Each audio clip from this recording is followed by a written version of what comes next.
So, if you're a fan of movies that are so bad they're good, then you've probably started to hear the name Neil Breen sort of circulating around.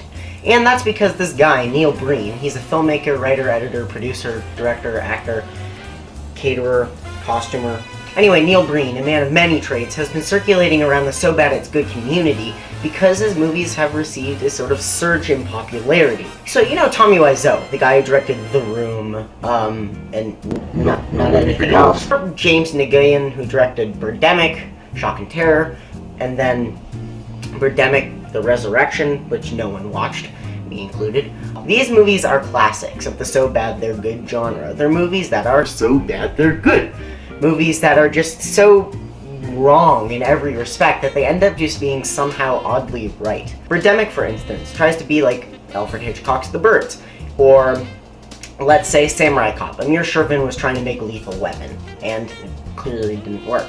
But Neil Breen's movies are very much his own vision. Like, he's got a weird idea in his head of what he wants to make, and he makes it, and it's crazy, and it's awesome, but it works so well because of just how distinctive it is to his own personality. Breen's movies are not like anything else you'll ever see. Pass Thru.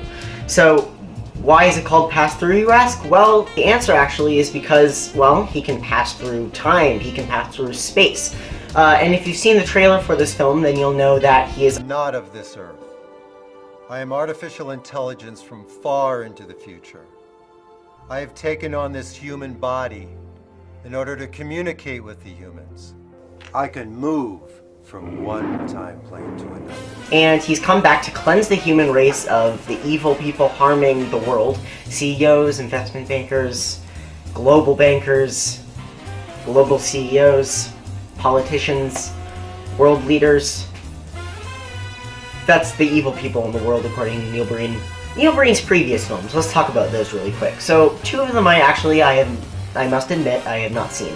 Double Down, in which he plays an ex-military hacker in the desert who takes over the Las Vegas Strip and can cure cancer with a touch from a natural rock. Fateful Findings is his third film, and in that one, that's the one I've seen. And I've seen Fateful Findings a lot of times. That's the one that people have typically seen. That's the movie where he plays Dylan, a hacker, writer, who finds out the most secret government and corporate secrets and releases them to the world, all while his wife has a prescription pill addiction and his best friend and his wife are having marital problems. It's Fateful Findings. And then there's I Am Here Now, emphasize the in that movie he plays a robotic sort of like Jesus God who comes down and he decides to give the human race one more chance after going to Las Vegas and punishing the sinners and rewarding the do-gooders. So anyway, this all leads us to Pass Thru, his most ambitious project yet, his fourth feature-length film. According to Neil Breen, it's a down and dirty independent cinema. Neil Breen sort of like distributes his movies to the theaters that he wants them to go to, and he completely self-funds. He writes, directs, edits, stars in, produces. He does everything for his movies. Pass Thru. What is it? Well, in Pass Thru, he plays artificial intelligence from far into the future, as he puts it. Unfortunately, due to the fact that this movie is still in theaters and not released on DVD until January of 2017, I cannot actually tell you anything with footage. I'm just gonna have to tell you what happens in the movie. I'm not gonna spoil everything because, honestly, with a movie like this, anybody who's a fan of Neil Breen or just a fan of bad movies in general may just want to go see this movie, and I don't really want to spoil any of the surprises. So I'm just going to sort of give a basic outline of what happens. So the movie begins with a bunch of people walking through a canyon. And the movie's sort of intercutting between all these different things. So you got these people walking through a canyon, and there's some guy that seems to be leading them on. At the same time, it cuts to some kids in a bedroom, and they're studying astrological things. They never say what, and then they're talking about bands. You actually don't see Neil Breen until about like 10 minutes into this movie at least. He's sort of rummaging around picking up cans, and he doesn't say anything, he's just picking up cans. He looks pretty ragged. I mean, 15 minutes into this movie, he injects himself with some sort of drug with a syringe and dies. So actually, the part where he injects himself with a syringe is pretty down and dirty independent cinema, I must admit. But he's putting the syringe in his arm, and you can tell that he's not actually putting the syringe in his arm. I mean, of course he's not, but it's clearly not even touching his skin, and this fluid is sort of coming down and running down his arm, and it looks really, really strange. But then he dies, and then he leaves his form, his dead body, and he's just back to being what he was again. So then he walks away. As it turns out, all these people that have been walking through the desert are actually immigrants, even though they're all just like clearly just Americans. They're being kept captive by some sort of terrorist organization, and they're put into these bunkers. And then they all go around in circles, and they're just like, I'm an immigrant. The people in my country are so corrupt, they killed my family. These are for the politicians. These are for the CEO. These are for the investment bankers. I really wish I could show you these clips because they're so funny, and it really isn't quite as funny when you're just talking about the clips and not showing them. There are several scenes in the beginning of this movie alone that are just laugh out loud hilarious. In fact, different than most Neil Breen films, I think Pass Through may be his most consistently funny film. So immediately from the beginning of the film, you have this weird circle that's in the sky. It's like a little red, yellow circle, and it's just there for some reason. And it periodically appears in the sky, and then it disappears, and then it appears. Never learned the significance of it. Also, at the beginning of this film, there are a couple clocks in the desert. Now, those clocks don't come in through until later. Metaphor. So immediately, Neil Breen, he comes over to a cave. There is a tiger on top of the cave. Neil Breen really must have a budget for his movie because, I mean, he was able to get a tiger for his film, and I'm like, that's impressive. What? That wasn't a real tiger? Oh boy, the green screen in this film. So as I said, I don't want to go through the plot of this movie that much, but the green screen in this film, there's a lot of it. You know, in Fateful Findings, there's a part where he holds a press conference in front of something that looks like the White House vaguely, and it's clearly fake. Oh, well, in this movie, he goes to a mansion. Now, there's a scene in this movie, and it's probably my favorite scene in Pass Through, is when he goes to this mansion, and there's all these people sitting around, and they have cocktails, and they're just like, I'm a banker, and I give people false loans so that I can profit off of their misery. Isn't that betraying the public's trust? and then the building blows up. If it can be destroyed by the truth, it deserves to be destroyed by the truth. So Neil Breen arrives. He's walking through the desert. There's two girls that escape, these two immigrants. Now, they're both exactly the same age, but one of them is the niece of the other, who's the aunt, and that just does not work. They're exactly the same age. In fact, the aunt looks slightly younger than the niece. If that makes any sense. No, it doesn't make any sense. Who am I kidding? There's a lot of repeated imagery in this film. Neil Breen likes to repeat his imagery. He repeats his imagery a lot here.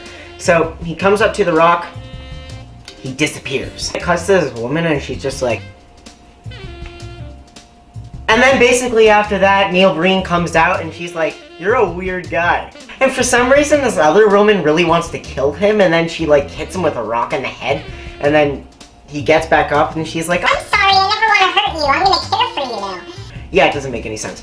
After a certain part in this movie, Neil Breen starts wandering around and making people disappear. So it keeps cutting back to this news station, and they're just like, accountants and CEOs are missing.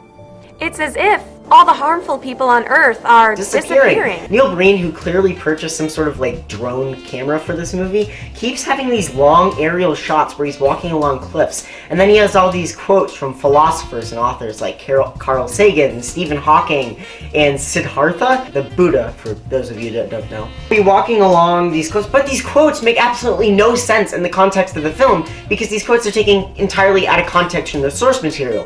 Neil Breen is promoting mass genocide in this movie. The primitive humans must continue the cleanse in order to survive as a species. Yikes! The cleanse has begun. As he walks down a row of dead bodies disappearing, and the Aurora Borealis is overhead, Pass Through may be Neil Breen's most outrageous film to date. That's saying a lot. But the movie is just so extreme in everything that happens in it that I honestly can't think of another Neil Breen film that's been this ambitious. Every other movie has at least had some sort of like grounded idea. Okay, never mind.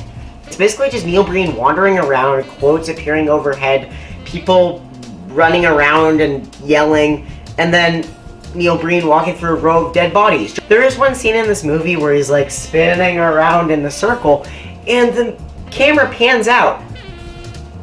It keeps on him spinning in a circle for at least 40 seconds, pans slowly away, and then it pans back. And he's still spinning in a circle. It's been like 3 minutes straight of him spinning in a circle. I mean, this movie is absolutely insane. The movie's also got an odd idea about immigration, because these people immigrate to the United States for a better life, and then Neil Breen's like, go back! I guess his basic idea is that immigrants need to go back to their own countries so that they can lead revolts against the corrupt leaders there, but that doesn't even make sense, because technically in the movie he like gets rid of all the corrupt leaders, so why would they have to go back and lead a revolt? It makes absolutely no sense. Lead a revolt against the politicians, the corruption, and the injustices that we all know.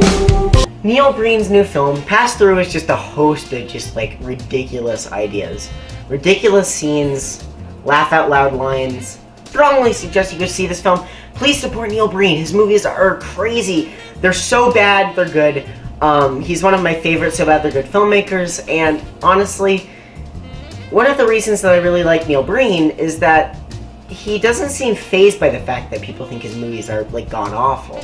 I mean, he just continues making the movies he wants to make. As long as you fund his cause, he'll be able to continue self-funding these movies and making these crazy things that no one's ever seen before. So, honestly, Pass Through is unlike anything I've ever seen. I strongly suggest you see it. It's horrible, but it's also wonderful. And that tiger.